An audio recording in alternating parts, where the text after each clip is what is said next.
Le DAC 05, Alice, bonjour. D'accord. Est-ce que je peux connaître votre nom, s'il vous plaît? Oui. D'accord. Vous êtes au cabinet infirmier du Nord du Gap. Moi, c'est Estelle Barou, je suis chef de projet au DAC des Hautes-Alpes. Le DAC, dispositif d'appui à la coordination, est présent sur le territoire pour deux grandes missions. La première, c'est aider tout professionnel dans l'accompagnement d'une prise en charge ou d'un suivi quand ils ont une difficulté. Il n'y a pas de critères, ni d'âge, ni de pathologie, ni de handicap, et c'est pour tous les professionnels, qu'ils soient du sanitaire, du médico-social ou du social, qu'ils travaillent en institution ou en libéral. Donc le DAC, c'est une équipe pluriprofessionnelle de coordonnateurs de parcours qui sont joignables du lundi au vendredi de 8h à 18h.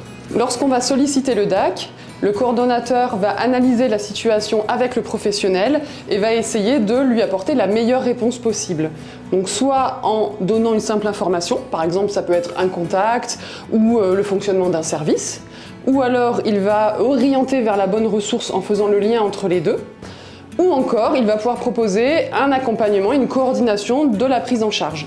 La deuxième mission d'un DAC, c'est plutôt du coup la mienne, c'est de l'animation territoriale et elle est assurée en fait par une équipe de chefferie de projet. Concrètement en fait, un DAC va repérer et analyser des besoins de territoire et il va essayer de mettre en place avec les partenaires des solutions, des actions dans le but en fait d'améliorer l'organisation des parcours de soins.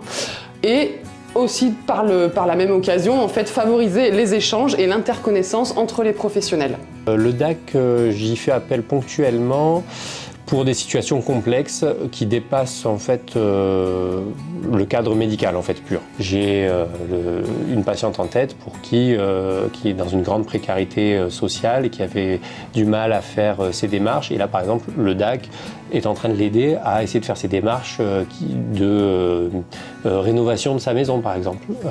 C'est des choses qui peuvent paraître éloignées du soin et en fait pour elle c'est quelque chose qui la mettait vraiment en situation de grande précarité et de grande fragilité. Moi les quelques patients pour qui j'ai fait appel au DAC, je vois vraiment une différence avant et après. Alors je fais appel au DAC pour des situations complexes, qu'en tant qu'infirmier on a une vision sanitaire et de santé du patient.